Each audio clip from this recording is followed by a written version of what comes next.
Saan yung pamilya mo? Wala eh, ewan ko nasan eh. Ba't ka nagkaganyan? Ba't ka palaboy-laboy? Sige. Ano, yung 20 na binigay ko kanina, Sigarilya. sigarilyo. Ah, Ito, ulam. ulam. Ha, kasi may kanin ka na eh. Ah, Saan mo pala galing yung kanin? ah. Saan nang galing? Kaya ano,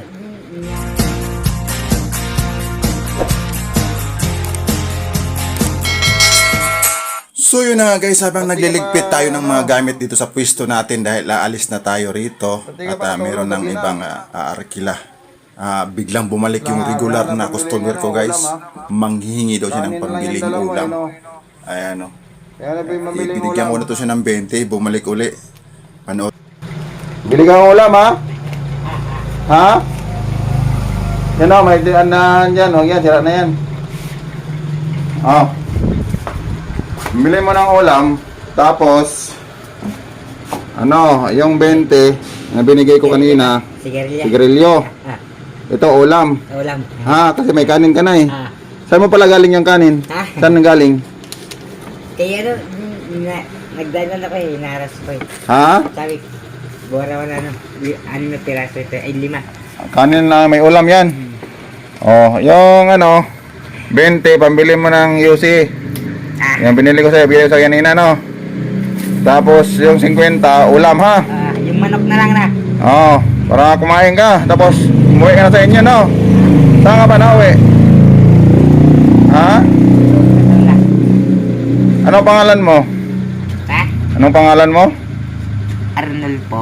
Arnolfo. Ilang taon ka na? 87. Ay Iti- ano, mga ano, Anong 87 eh? Bata ka pa eh. Di ka pala ka pang ano eh, 50 eh. mga ano, ha? Kailan ka ba pinanganak? 84, 86. Ha? 96. 96? 86. 86. Bata ka pa nga. Ano ka pa lang? Ha? Ano ka pa lang? Kailan ka pinanganak ulit? 86? 26, 1977. 77 o 86? 77? 77. Bata ka pa. Ano ka pa lang? 83. Tama. Ah. Ayan, 77. Parang ano ka? 50. 49. 49. No. No. Oo. Saan yung pamilya mo? Wala eh, ewan ko nasan eh. Ba't ka nagkaganyan? Ba't ka palaboy-laboy? Nasigarilyo ko na yun. Ba't ka palaboy? Saan ka galing dating probinsya? Doon sa guard, ano? Ha? Ruben. Ha? Primera Uno. Primera Uno? Hmm. Saan banda yun? Doon pa sa dulo. Matagal ka na ganyan? Sabi, magpunta rin ko rito eh. Saan ka, umuwi? Tsaka na, ano yung... nahila ko yung ano, katawan ko eh. Nagbaba ako rito eh. May pamilya ka ba? Igwa. May pamilya ka? Wala. Igwa. Anong igwa? Wala. Sa probinsya? Oo. Anong pangalan mo ulit? Arnold po. Arnolfo Apledio. Tolentino. Ha? Tolentino. Tolentino? Saan probinsya mo? Bicol Express. Bicol Express. Magsalita ka nga ng Bicol. Mayo. Anong Bicol sa masarap? Ha? Ang masarap, anong tawag sa Bicol? Manamit. Namit? Hindi. Si Ramon yun eh, alam ko eh. Di ba? Ah. Yung binigay ko sa yung bili mo ng ulam yan, huwag sigarilyo, ha? Ito yung sakin pinte. Yung 20 yung pang sigarilyo, ha? Ito. Para kahit pa paano, mag-enjoy ka naman sa buhay mo. Oo. No? Tapos wag rugby, ha? Oo. Sabagay, di ka naman bibigyan ng rugby pag bibili ka sa hardware, hindi ka bibigyan. Hindi na. Ano lang, yung 50 pang ulam kasi may kanin ka na eh. No? Tapos, tutulog. Diyan sa bahay ng kulay ko. Yung kadugtong ko na stepmother. May asawa ka ba? Meron. Ilan? Ilan? Isa lang. Ano pangalan ng asawa mo? Tabisura. Ano pangalan? Tabisura. Pabisura? Ah. May anak kayo? Meron. Hindi ko man napuntis eh. Nasaan siya ngayon? May ka pa, magulang? Ha? Ano pangalan ng tatay mo? Alejandro. Buhay pa? Alejandro? Valentino. Alejandro Tolentino. Saan ako tira yon? Doon nga sa Timira. Namimira din. Nanay mo, buhay pa? Ano pangalan ng nanay mo? Lulit. Noni? Lulit. Lolit? Oh, manawagan ka sa kanila na ano, sunduin ka na, hindi mo na alam pa uwi doon? Manawagan ka na, sunduin ka na. Ha? Alam ko mag-uwi. Alam mo mag-uwi? Umuwi ka pa rin doon?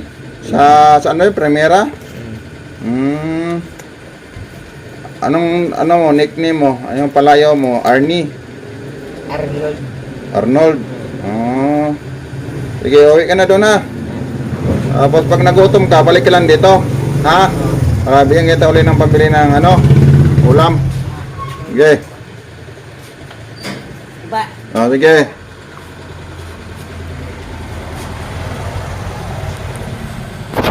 Kawawa naman guys.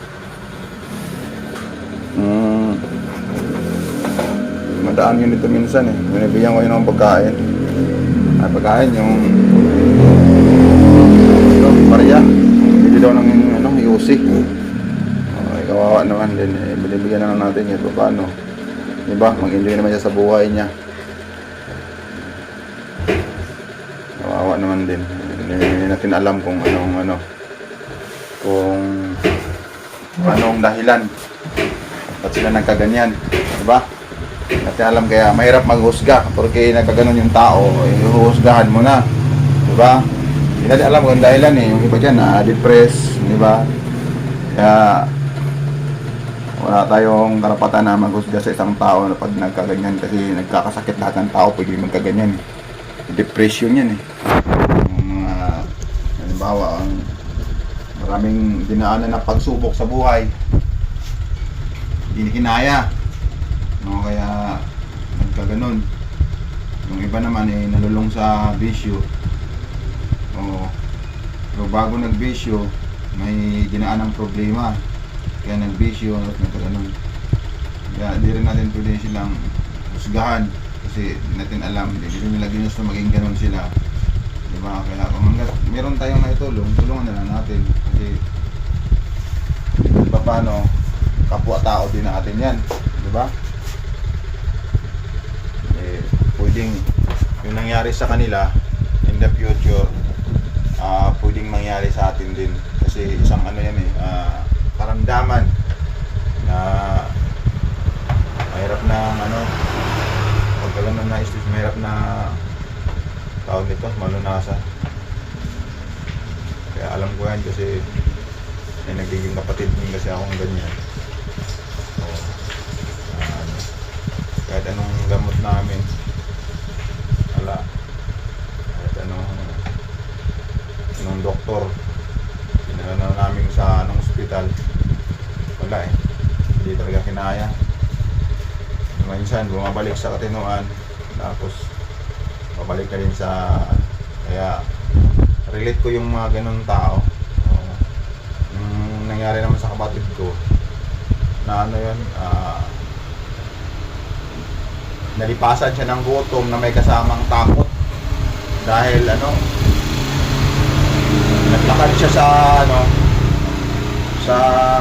mula sa Misamis Oriental sa Hingoog, shortcut papuntang Bukidnon, sobrang layo nun. Isang buong araw lakarin yun ng mga taga roon. Dadaan sila sa anong tawag doon sa anong tawag ng Lasang, yung bundok na puro kang makikita, bangin. Tapos pag naglalakad sila doon, marami sila magkakasama, hindi talaga nag-iisa. Yung kapatid ko, sinubukan niyang maglakad mag-isa. Tapos pangalawa o pangatlong beses lang niya yun na dumaan doon. Birawin mo yun.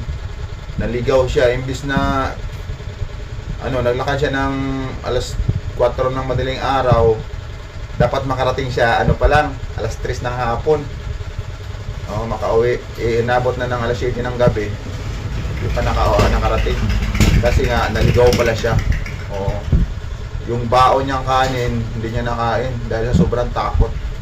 Sa kwento niya, nung nakauwi siya, kasi tinulungan siya ng magsasaka na ihatid sa tamang daan. Kaya nakarating pa rin siya kahit papaano, ligtas. Kaso nag-iwan ng tawag doon, nervous breakdown. Unti-unti siya sa kwento niya, may tinatawag daw siya ng mga ibon. Yung ibon daw nagsasalita. Yung kwento niya, tinatawag daw siya sa kaya daw siya naligaw. Na dito daw dadaan, parang gano'n. Yung pala na yun epekto na yun na unti-unti na siya dahil sa gutom. Hindi niya kinain yung baon hanggang pag-uwi niya. Isipin mo buong alas 4 madaling araw ka, nakarating alas 7 walang kain. Sobrang takot niya, hindi na siya nakaramdam ng gutom. Kaya doon unti-unti siyang nagkaroon ng nervous breakdown. Hindi naman bigla-bigla. Dumaan pa ng ilang taon, nagbago yung ugali. Biglang sinusumpong, nagwawala. Kaya ako yung nun talagang pag nagwala ako yung tawag nito, sa akin lang siya medyo grabe yun. Giba yung bahay namin, wasak-wasak, lahat ng gamit pinaghahampas niya. Yung round table namin, saka yung bakal yung pati upuan, kung makalimutan yun, pinalo niya sa akin. Sinalag ko ngayon, yupi yung bakal na upuan ng round table, yung makaluma, bakal yung upuan yupi yung yung buto din ng ko, bali. Pinahirot ko, buti gumaling na, okay lang. Kaya mga ganon tao, relate ko yan. Hindi ko yan sila tinataboy. Binibigyan ko yan ng kung meron ako, binibigyan ko ng pera yan, kung may pagkain ako, binibigyan ko. Kasi kahit pa paano mga yan, marunong pa rin bumili yan. Oo, marunong pa bumili, marunong. Yung kapatid ko nga kahit na yun, marunong pa sumakay ng jeep. Simula Butuan papuntang Hingoog, nasa 2 oras biyahe nun. Nakasakay pa siya. Oo, pinasakay din siya kasi maayos naman siya, manamit, hindi naman siya malala talaga na katulad ng. Kaso minsan, pag tinakausap mo siya, parang ibang sagot. Yun, nakakuha siya ng 20 pesos, di ko makalimutan yun Kung nakakuha raw siya ng 20 pesos, bahay umuwi ng Hingoog. Hanap kami ng hanap. Grabe. Yung pala, pumunta ng Hingoog, sumakay ng jeep. Mga ganong bagay. Yun tawag yan. Depression. Kaya wag natin husgahan kung ano man yung ng tao. Kasi hindi natin alam yung kinahinatnan, bakit sila nagkaganon. Ang dyan, hindi nila ginusto yan na magiging sila siraan ng isip. Hindi nila ginusto din yan. Hindi natin alam background nila, ba't sila nagkaganon. Kaya huwag tayong manghusga. Kayo, kung mayroon kayong masalubong, kaya may lalapit sa inyo ng mga ganon, mga taong grasa, mga medyo wala na sa katinuan, huwag niyong itaboy. Hindi, bigyan nyo na ng pagkain, bigyan nyo ng pera, marunong pa yun bumili. Mga yan. Yung iba naman, nalulong sa pinagbabawal na gamot. Yun lang, hindi pa rin natin yan, husgahan kasi kahit pa paano, nakatulong tayo sa kapwa, diba? Kahit na ganun. Kasi pwede kasing mangyari sa atin yan. So yun na nga lang guys, sana kung gano'n, may ma-encounter kayong ganyang tao, isipin nyo din na yung nangyari sa kanya, pwedeng mangyari yan sa inyo, sa kamag-anak nyo, sa mga mahal sa buhay. Pwedeng mangyari yan dahil isa yung matinding karamdaman, ang isang depression. Yung iba nga nagpapakamatay, di ba? Kaya huwag tayong mapangusga. Maging tayo sa kapwa, maging mabuti kung ano man yung nakikita natin. So yun na guys, kung napansin nyo yung ko din, wala nang laman sa mga nakasubaybay pala sa akin, alam nila na puno to dati na mga accessories, paninda ng mga cellphone accessories. Tapos nagre-repair din tayo ng cellphone. Ayan, dito tayo nagla-live sa YouTube. Ayan, wala nang laman guys kasi tinanggal na natin, no? Tinapon na natin yung mga natira dito kasi peace out na eh.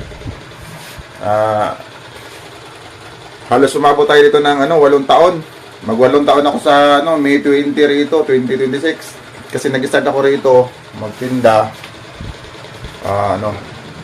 2018, May 20, 2018. Diba? Grabe, matindi din pinag-aaral ko rito. Merong masaya, merong mahirap. Merong tawag nito, nakakalungkot. Pero kahit pa paano, ganoon talaga. Walang forever. Kaya kailangan na tayo mag-proceed sa panibagong tawag nito, yugto ng buhay. Panibagong karir ng buhay. Subukan natin pumasok sa ibang naman. Isang tabi mo natin tong negosyo. Di ba? So yun na nga guys, sa mga pakasuportahan na lang po ang ating YouTube channel, Elias Pugit TV. No? Sana po, huwag po kayo masawang manood. Maraming salamat. Paalam.